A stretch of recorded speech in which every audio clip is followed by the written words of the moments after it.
One guaranteed way to get attention in the Reagan 80s was to drag out some Satanist imagery, mainly pentagrams and ominous-sounding anagrams, and garnish it with some time-honored S&M trappings, a mock-evil brew that, as planned, quickly drew fire from conservative political and religious groups. Anything that you don't understand is immediately categorized as evil. If somebody sees a spider climbing up the wall, the first thing they do is kill it. That's the first reaction people have. And anything that is intimidating, the first thing they want to do is stomp on it, or kill it, or ban it. Somebody was telling me that they wanted to come see our concert once, and their parents wouldn't let them because they said we kill chickens on stage. It's like, what? Chickens? I mean, where do you get this stuff from? Rock and roll music has always been like the greatest misunderstood thing on the planet. Every metal band in the world, of course, claims to be composed of really bad dudes, and Motley Crue was no exception.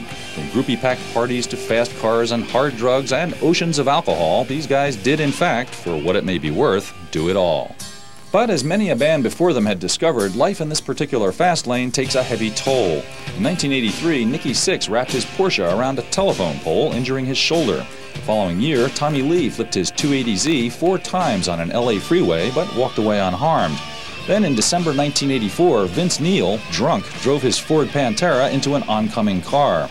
2 passengers in the other vehicle were seriously injured, and Neil's passenger, the drummer Razzle of Hanoi Rocks, was killed. After serving 30 days in jail for drunken driving and vehicular manslaughter, Neil rejoined the group to record Theater of Pain.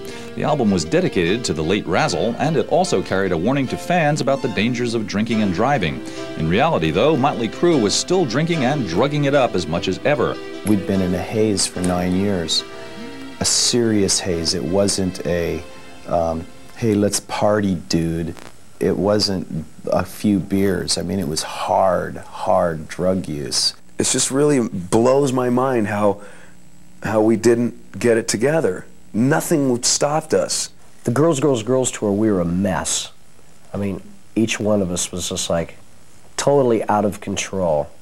We were doing drugs and drinking like, you know, you couldn't even imagine. Nicky went to jail in Tokyo, you know, because we were almost caused a riot on the bullet train, you know, throwing Jack Daniels bottles and stuff, and I almost got killed. I had a gun pulled on me in a club because I was so drunk. We were supposed to go to Europe, and in that time between Japan and Europe is when Nicky OD'd, and our road manager said, look, told our managers, if you send these guys to Europe, one of them's going to come back in a body bag. I got really scared that this was going to be over, and I was like the guy who said, I'm going to rehab, this is it, no more for me, because I want to do this. I want to be around as long as the Stones, and I will be, and I'm going to rehab to get my life together, because this is bull. So it took a while for all 4 of us to finally do it. It took about 2 months or so, and then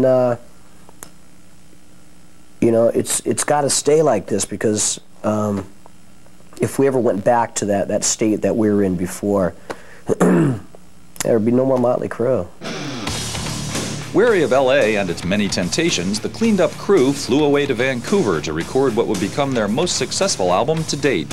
You know, as soon as we cleaned up, there was so many ideas just started flowing out of us. Vince, for the first time, just got into the studio. He used to just disappear, and then we would like find out he's like passed out in the deserts, in Palm Springs, and we would have him brought in and wheeled in, and he would do his vocals and then pass out in the corner.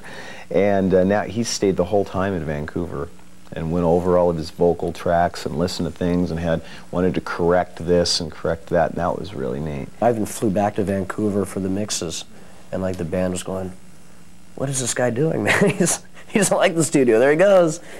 You know, I was just like really into this record. I did a lot of different parts, different guitar parts on the album and stuff, which is really good because I've been wanting to do that for a while. He worked with Bob Rock, you know, our new producer, and Bob really pulled a lot of things out of him that ourselves or another producer couldn't, because Bob was a guitar player, and I guess there's something about being a guitar player on the same wavelength, and he's just pulling stuff out of Mick, like like tricks out of a hat, man. He'd tell him, Mick, try this.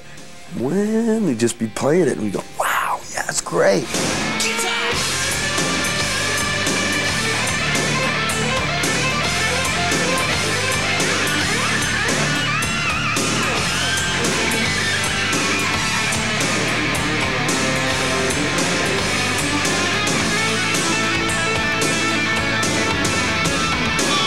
I don't think really any of us really thought about being as big as maybe, you know, people think we are.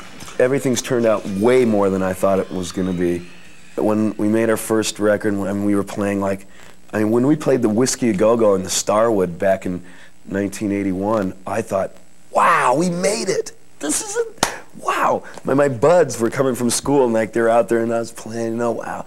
I thought I made it. I had no idea that this was the rest. I mean, I had no idea that we were going to be playing arenas, Russia, not a clue.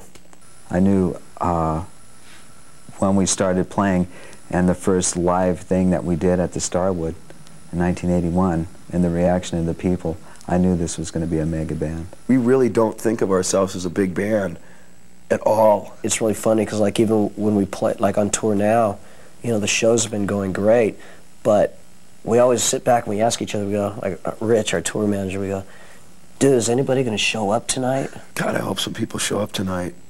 You know, we always say that. We're bombing, man. We're bombing up. We suck. Let's shake it up, boys.